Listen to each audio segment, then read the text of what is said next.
All right, everyone. Once again, I'm glad to be back here at the No Gi Require. And our idea is to talk to people that to me are very interesting. They have so much to tell, and it's a great their own life experience, and a lot of them evidently involved with martial arts.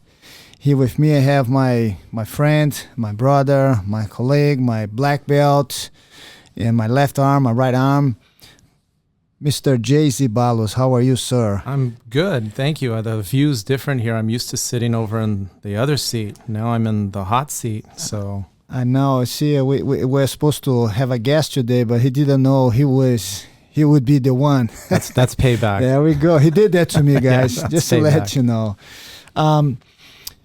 I know Jay for probably more than 20 years, and we're more than just friends. We know so much about each other and been together on and off the mat. And I have great pleasure to call him as a friend and a family member to me, definitely. Also his brother Mike, which is an extension of our arms there. How are you, Mike? Thumbs up. Yes, thumbs up. Yes. Without those two guys, definitely would not be able to do a lot of the things that I do. They really help me and push me, and I guess we push each other. Professor Jay, I know we have some time ago live on Instagram, and it was very interesting to me, and I think I left some of the questions out because of time. But I want to ask you, and how was your life before and after martial arts in general, and following that question, before and after Jiu-Jitsu? Okay, that's an easy one to answer because there is no life before martial arts that I can really remember. I was 5 years old, I think, when I saw Bruce Lee for the first time. And that's every guest we have on the show, a lot of them talk about how their inspiration for the path that they take started at a very young age. And that did it for me. So martial arts has always been a part of who I am, even though there were pockets of my life where I wasn't training maybe at a school, but I still trained. And I think what represents to me is, it's like, and I mentioned that in classes, each student that I have, to me, I end up seeing them as like a book. And as the time goes by, a lot of chapters, we'll write together a lot of chapters, but I have a chance to see an amazing transformation with people. When I met you, even though you already, I'm correct if I'm wrong, you're already black belt in another style. Yes, yeah, two other styles. Jay's he born and he was already involved with martial arts. And when I met you also, and I understand that you were working in the computer world, I guess, how do I say, web design and a lot of other things. Yeah, that was, the early 90s, because Mike and I, our father started a printing business when we were very little. And we were kind of being groomed to take that over, but then the technology revolution hit. And we fortunately kind of had the vision to see the writing on the wall because we saw how technology was affecting printing. So we're like, we need to jump on this, educate ourselves, and let's start our own business because it would not conflict with our father's business. It just added to it, and it gave us some security. And knowing that, and I was able to see that once you start training Jiu-Jitsu at our school, you never miss a class. You're always there, and if I'm not wrong, it was like 3 days a week. You don't miss that. Whatever you have to do, you do it. But I noticed along these years a lot of transformation to me in an incredible way, because did you know that you would become champion in so many different, in many years in Jiu-Jitsu? Because I was reading here, I don't know, and I people would think I was joking, but I remember now other school, like on the headquarters, have a lot of trophies, the medals for a lot of things that I did, and also the school, the trophies. But in the other school that we opened together in Malibu, I did not have more medals to put over there. And you brought the medals from your house, and you have, I don't know, it's a lot of medals over there. And the funny thing is, every student that walks in, they thought the medals were mine and yours. I said, no, this is all his. And with so many, would say, tournaments that I wouldn't say you participate. No, you end up always in the top 3 in every single tournament you ever did. Did you ever thought about, okay, I'm going to start training jiu-jitsu. Down the road, I'm going to be such an incredible champion on the mat?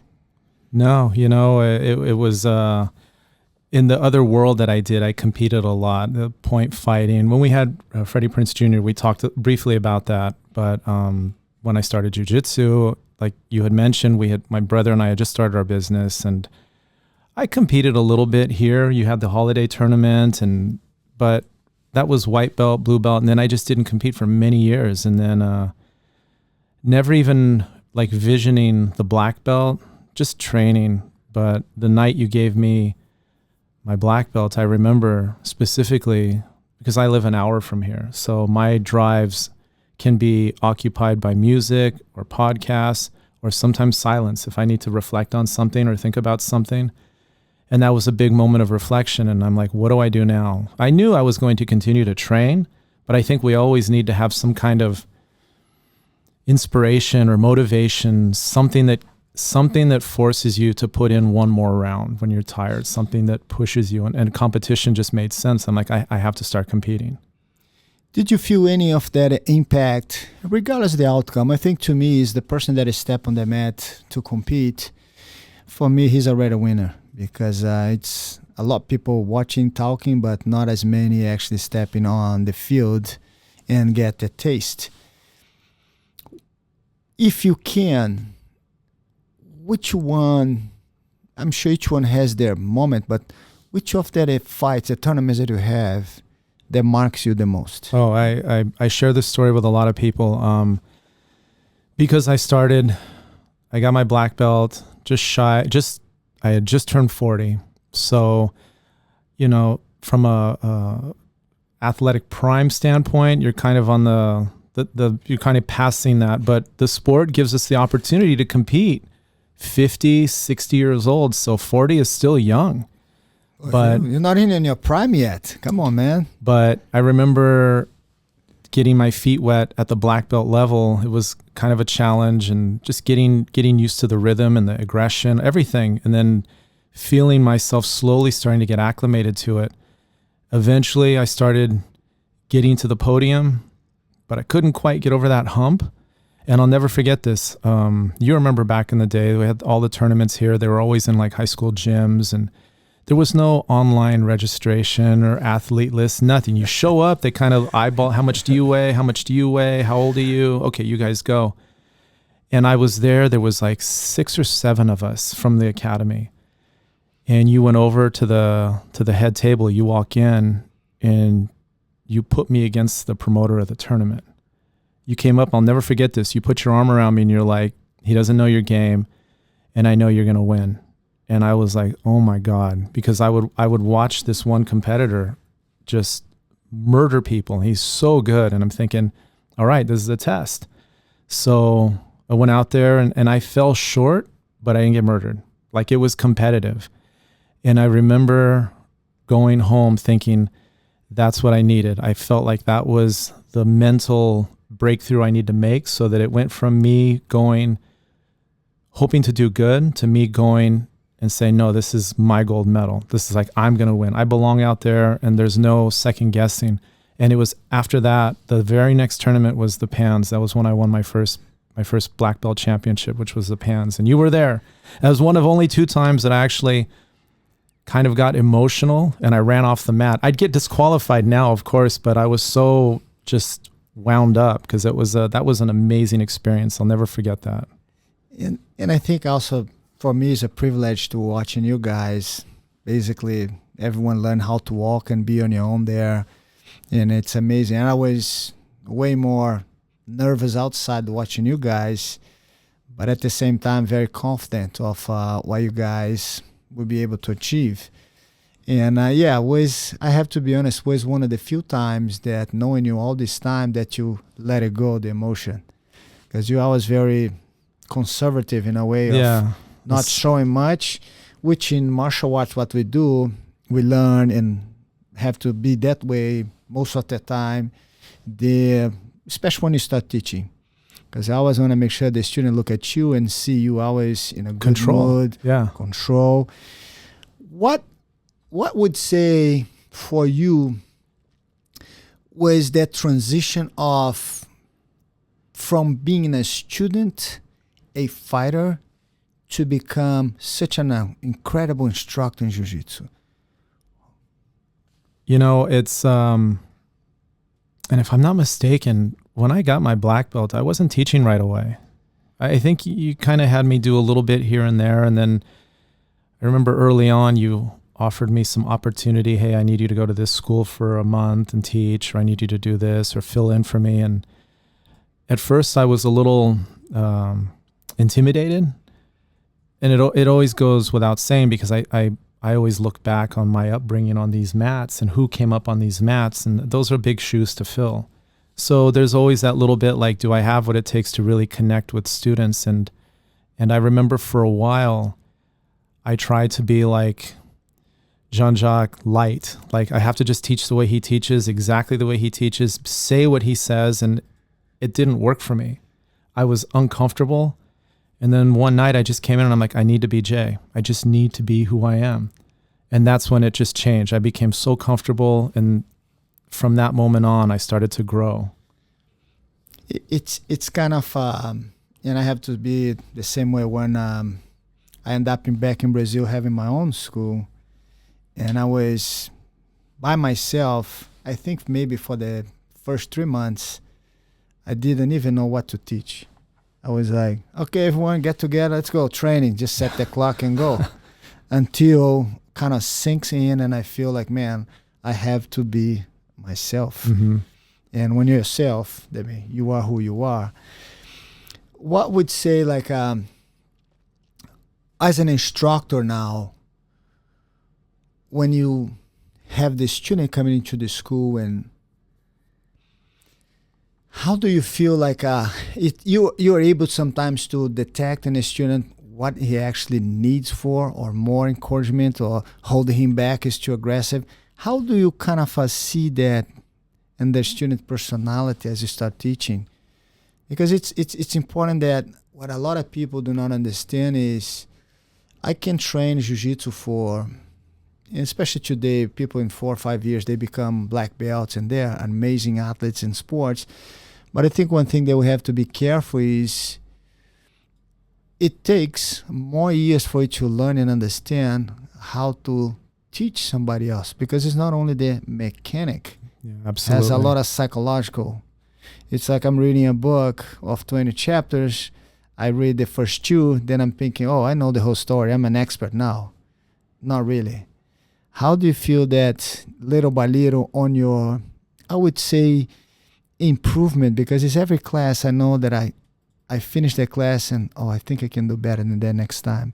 How do you feel the transition for you slowly from the beginning of your teaching and how you're teaching now, the way you see your students, the way you guide your students?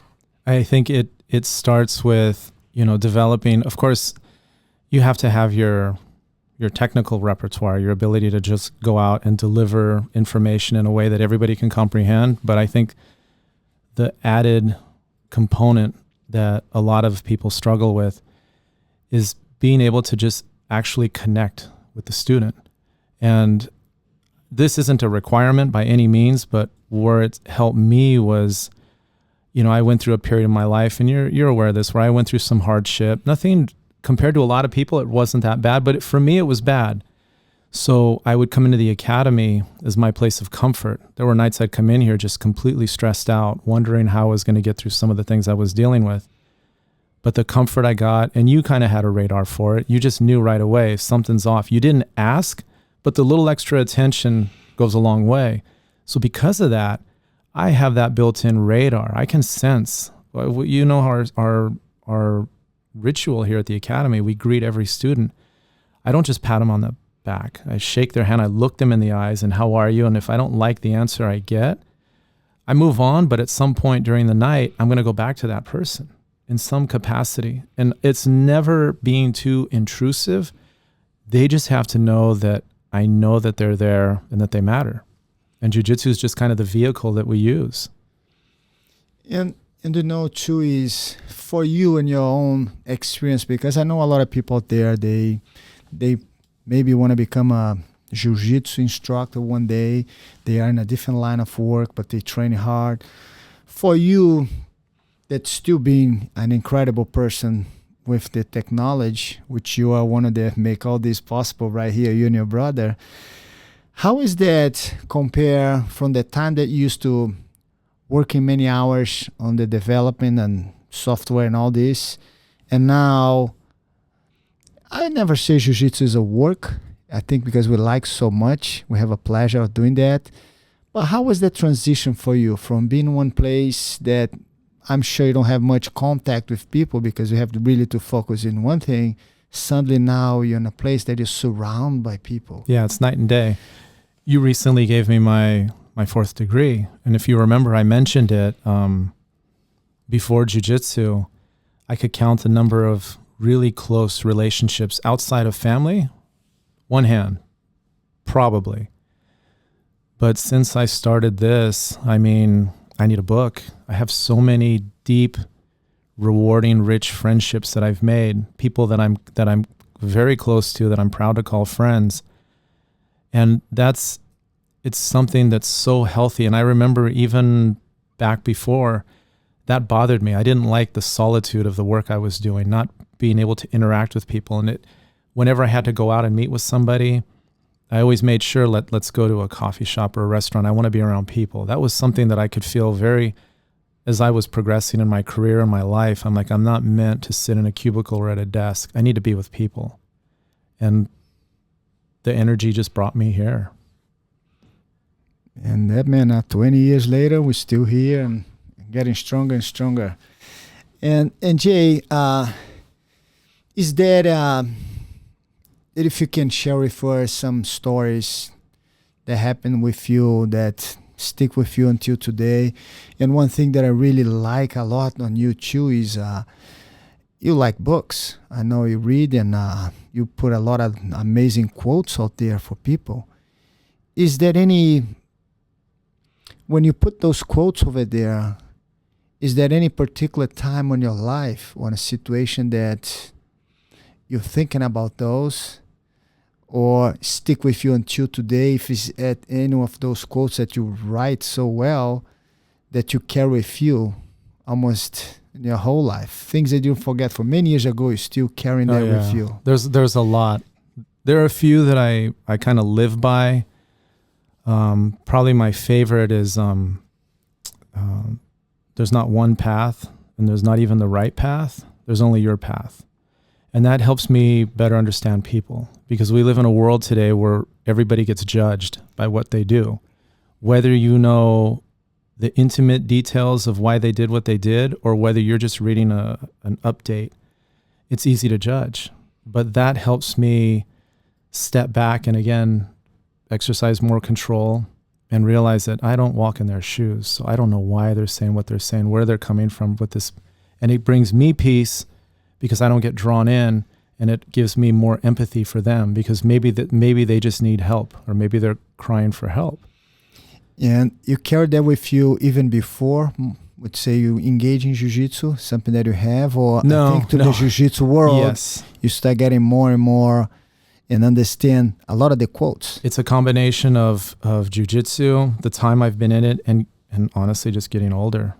It's one of the, it's funny. We all struggle with, your body starts to change. You're getting older, but again, this morning, I'll give you an example. So, as you know, I trained my chiropractor, Dr. Shaver, and he showed up at the house, and my garage is like another room. It's spotless, but it's still a garage. I have clean mats, clean environment. I turn a heater on, but he came in and it was cold. But it was a beautiful day outside. The sun was out, and he comes in. He's like, "How you doing?" I'm like, And before I could spit out cold, I go, you know what? I'm doing amazing. I was going to say I'm cold, but we're not in Texas. So this is like Texas summer right now. It's easy for me to get down, focus on the positive.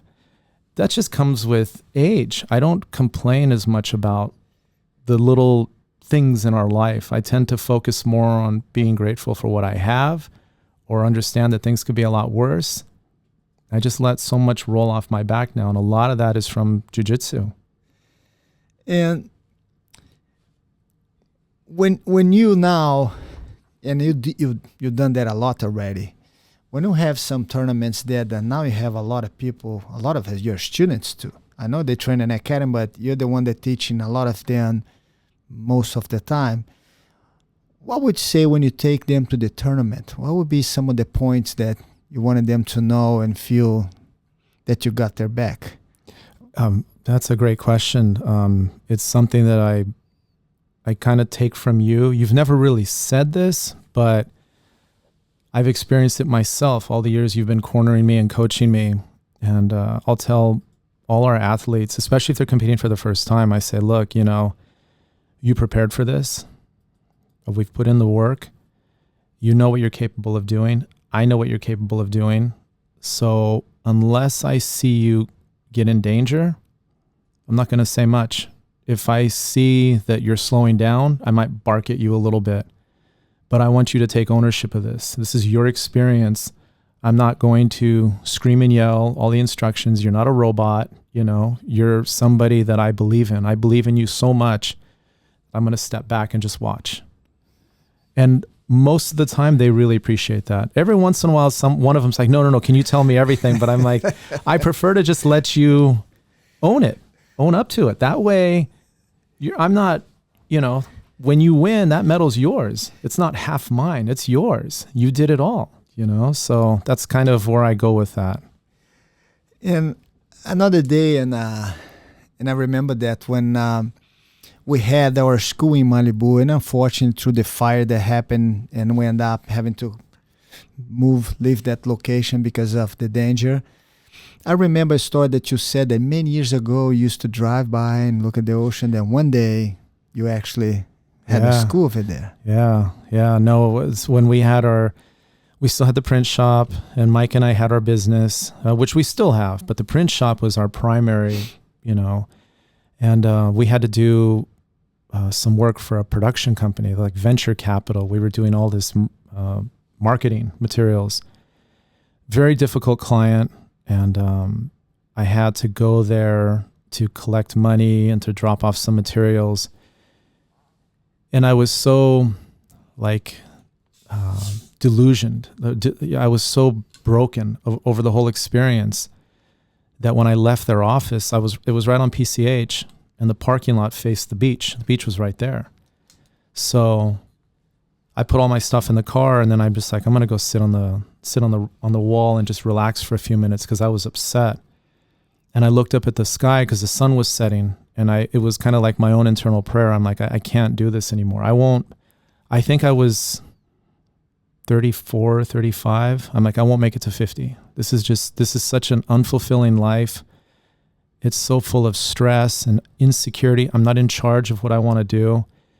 And I remember verbalizing these things. I'm like, I want to be around people, good people, and I want to bring value to people's lives, service in some capacity. I feel like that's my calling. I didn't think about martial arts or jiu-jitsu or anything. I just remember my core feeling was that. So I'm like, I can't do this anymore. And it's funny because you talk about quotes. Another quote that I remember is, it's a kind of a religious quote, but it's like, I asked God to help me grow, and it started raining. Not too long after that, we closed the business. Everything shut down. Like, that side was gone, and I was left with, what am I going to do now? And that was part of the beginning of the struggles I went through. And then fast forward all these years later, you got us the opportunity to open Malibu, and I remember we finished the first class, and I locked the door, and I'm like, I'm going to walk around. I drove long enough. I'm going to go walk around and get reacquainted with the city. So I'm walking down the street, and I kind of look towards the ocean. I stop, and I'm like, wait a minute. And I turn around, and I look back, and it was the same parking lot. A couple of years later, And it was so funny because I walk in, and of course the business was out of business, but I walked to the edge of the parking lot again, and I sat on the same wall, and I'm like, man, everything I asked for, I got. It's that thing, be careful what you ask for, but I needed to grow. So the only way I could get to where I wanted to be, I had to have everything taken down. I had to kind of destroy what I was to become what I now am. You can say today by your own experience, and I tell a lot of people that I hope they understand when we say Jiu-Jitsu lifestyle, it's just we want to be happy, we want to be healthy, we want to surround ourselves with our friends.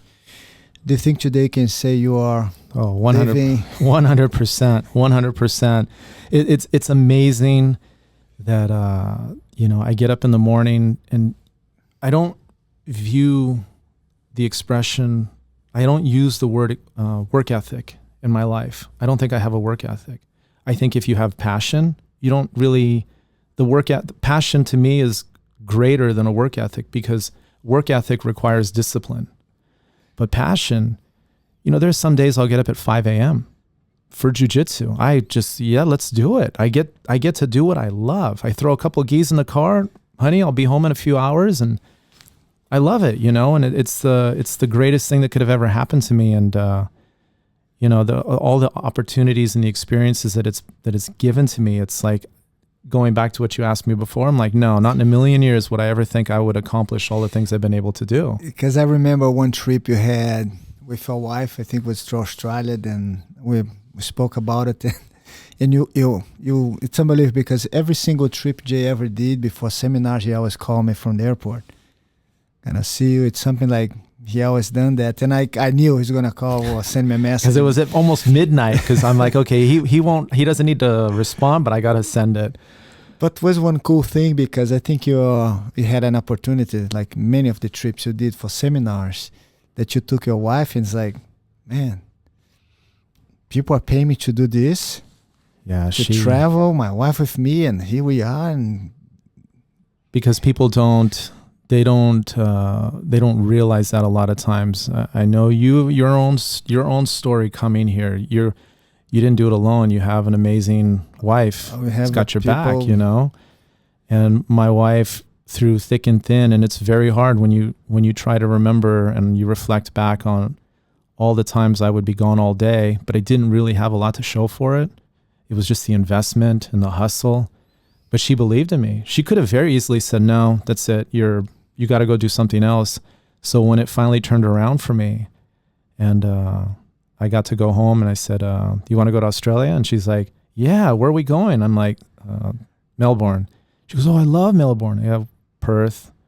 Really? Sydney. Oh my God. Queensland. It was like, I owed that to her, for all the support. And I continue to do that. To me, it's just, and all the people down there, they're like family to us now. They're literally family. We're very fortunate to the people that we have that came on board in our organization, how amazing they are.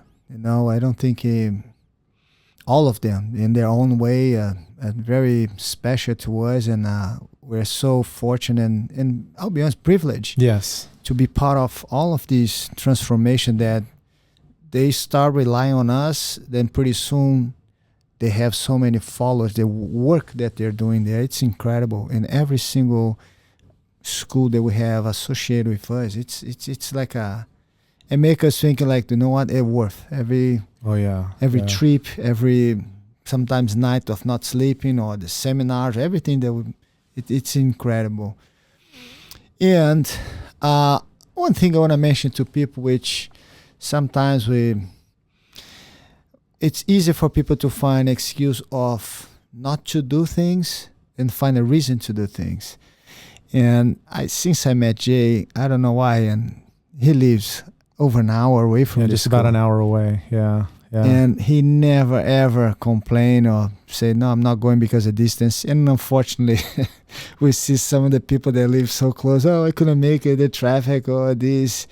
You always find, would say, reason to go more than never. You never say, I can't make it today. You're always there. And that shows the commitment that you have. It's twofold. Early in my days of training, I realized the value that it brings to my life, how important it is for me. And then now I realize the value it gives to others. So I have an obligation to be here. I need to be here. And I could very easily just stay home and most people probably wouldn't mind. It's the more we share in our school, the more we're able to gain. Yes. The more information I pass, the more information I'm able to get. And this is incredible. I'm so lucky with the people that I have in our school, and you and your brother being such an incredible. And how was that about to convince your brother to actually start training jiu-jitsu? How was that transition? It was funny because throughout our childhood, I would sometimes drag him to some of the schools that I was training at, and it just didn't appeal to him. He'd try a little bit, and he's like, I don't like it. And I never pushed him. It would have been fun to have him in, but when we were building, I remember we built the website. He was kind of interested, but when you approached us about doing the online program, then I was really able to sit with him and explain to him what jiu-jitsu is, but I explained it to him in his language, computer programming. I said, jiu-jitsu is a program. They're all variables, and it's dynamic. And just like code on a screen, that's the physical interpretation on the mat. And I think that just really resonated with him. And it's funny because even now, like for as much as I do, as much as I work and teach, he's the favorite brother. He's the most technical brother. It's not me. Everybody comes up to me. They're like, oh my God, your brother, he doesn't move, but I can't do anything to him. And I'm like, well, yeah, he's got the programmer's mind.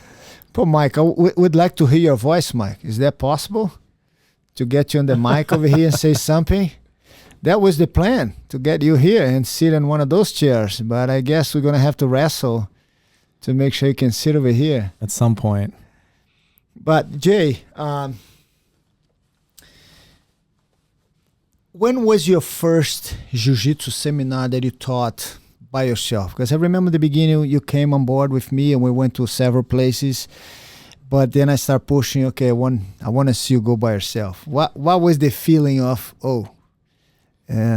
where's Jean Jacques? He's not here. I'm going to be the one doing this. Yeah, I remember that. Professor Ron Dupy up in Windsor, he reached out to me and on one hand, I was excited. I'm like, wow, this is really cool. I mean, the idea of like traveling and teaching but then it's kind of like when you get your black belt and you're like, wow, this, and then you start to realize, well, wait a minute, what did I just get myself into? And I remember being on the airplane with a notepad and writing down the whole curriculum that I was going to teach. But the amazing thing was, I get there, and I knew Ron, that was fun and connecting with everybody. I didn't mind being on the floor with a bunch of people because fortunately enough, one of the best investments I ever made when I was in college, I went to acting school for a while just to get out of my own skin, which really helped. But I remember going out on the mat and I had that notepad on the chair and I started with one technique, the first one. And then after that, I just crumpled it and threw it away. I didn't need it. It was like all of a sudden I was just on autopilot and it felt comfortable, And then from then on, I don't want to say it was easy. It's never easy. If you're connected with your audience, it's always work. But I'm comfortable with it, There's there's an honesty to what we do. And as long as you're honest, the students they'll connect. And now someone ask you is, we had a chance to do another project together, which you wrote 2 books with Black Belt magazine. What was going through your mind? Because I know as a child, as you mentioned, your family has a printing business and then you went to the computer, the technology, but I'm writing a jiu-jitsu book. Yeah. What is going on here? I just remember because it was the online program and I was black belt already. That's right. But it was just really interesting because if I am anything, I'm like inhumanly patient. I can wait. I can outwait anybody. I don't mind. If you tell me, Jay, it's going to take 6 months, I'll wait 6 months. But I remember getting my black belt and thinking, we have the online program, and I was excited just to be the honor of just being able to represent the school and work on these projects with you. Then Black Belt wanted to do an article with you. So you had me tag along. I got to be in the magazine. And then I remember when we were there, they approached us about writing a book. And for a brief moment, I just kind of stood back. I thought, okay, he's going to probably have somebody write this for him. And then you turned and looked at me and I was like, oh my God, you know? But then I'm like, you know what? I mean, this is what hard work brings, opportunity. So let's do it, you know? And people say, oh, they're picture books or instructionals. No, nothing can be further from the truth. You try writing a jiu-jitsu book, breaking down 5,000 photos, describe all the techniques. I mean, it's a lot of brain power, a lot of work, but it was another amazing chapter in our life and the work that we've done. It's really cool. I remember your face, and I look at you like, you think about me writing this? Say, yeah, you're here. Now you can't run from that, Jay. You gotta do it. But I've always believed, and you embody this. I always believe you have to jump on opportunity. There is no, well, I'll see you next month, or maybe we'll think about it. If somebody gives you an opportunity, even if you don't have the time, you make the time, you know? Look, it's something, opportunity knocks at our door every single day. Some people have that capability to see and do it. A lot of people don't even realize, but everyone, I believe, do have opportunity in their lives, and it's a matter how much you want and how much you're going to attract those opportunities to you. Is there any story as, you don't have to say the name, but on the mat as teaching, that's something that happened and was like, man, what's... I've been in that situation here, and it's even on the seminar or teaching the class. Oh no, going back to my very first seminar, I'll never forget. I meet a couple of friends that I knew through social media. Actually, this is how long ago this was. I knew them through MySpace. That's like, what is MySpace? I know, a long time ago. That's Tom. Tom was the guy that sat and looked back, and he's probably laughing now, but I meet all these people. I go to Ron's, and we're all like buddy, just, having a good time. And it's time for me to start training. So I start training with everybody. And this one guy, he's like, just like, talks to me like I'm his brother. Like we've known each other forever. We slap hands and I pull guard. He was a big guy. He whipped his leg around and went right after the heel hook, like went for my foot, like he was going to rip my foot off. And I spun out of that so fast, got out and did what I had to do. But I just remember thinking, oh my God, this is what it's like to be a black belt and to travel and to be on the road. Like every gunslinger is going to come in here, and a lot of times they're disguised as your best friend. So that was one. I'll never forget that. But there's so many. Let me ask you something too. Is there any book that you read that you would recommend people that are in the martial arts world would be good for them to read? You feel that had a very positive impact on you? I mean, honestly, I still read it today, as the Tao of Jeet Kune Do by Bruce Lee. I mean, there's a lot of wonderful knowledge in there, like technical knowledge, but it's more the philosophical approach to martial arts and training. And I find so much of it translates to jiu-jitsu. So much of it, so much of the way we teach, so much of the way I break down material is based on the concepts of fluidity and adaptability, not being too overly obsessed with one particular technique or style of jiu-jitsu. It's just being open and honest. And that would be that's still my Bible, martial arts Bible, is that one. Jay, what would you tell people that they want to get involved with jiu-jitsu? It's something that you've been doing for such a long time. And some people that right now they are beginning their life in jiu-jitsu, or some people are thinking about, what would you say to them? Like, hey, that might be a great journey for you. And you know, every day that you let pass by is one more day that you're going to have to catch up for. So I feel that if it's something that is inside you, you just have to go do it, because there's nothing worse than regret. That's why when I first joined here, and we've talked about this, I could only come once a week because of my work and a lot of responsibility. But for me, once a week was better than no time at all. I just come in here and I make sure I make the most out of that one time and then never miss a class because it's only one time a week. And I did that for, I think, 2 years maybe. And if I decided to wait 2 years before I actually had the means to come all the time, that would have been wasted time. So you just have to act. Very few people have the ability to just pull the trigger. Everything has got to be, you know, it's like competing. Competing is the same thing. Students will come to us and they'll say, "Hey, I want to compete. What do you think?" And I'm like, "Go for it." You know, we don't force people, but I'm like, if you're apprehensive, I really recommend you do it, because what happens more often than not, you're going to do it and go, "Why didn't I do this earlier?" You know, so that's always the mentality that I take with people. Just do it. And Jay, is that on your journey in Jiu-Jitsu, which again I'm have a chance to sit back and watch the whole development, the whole improvement. Is that, how can I ask you that? Who was Jay Zeballos 30 years ago and who's Jay Zeballos today? Oh, see, you hit me with a curveball, because I hear this question all the time.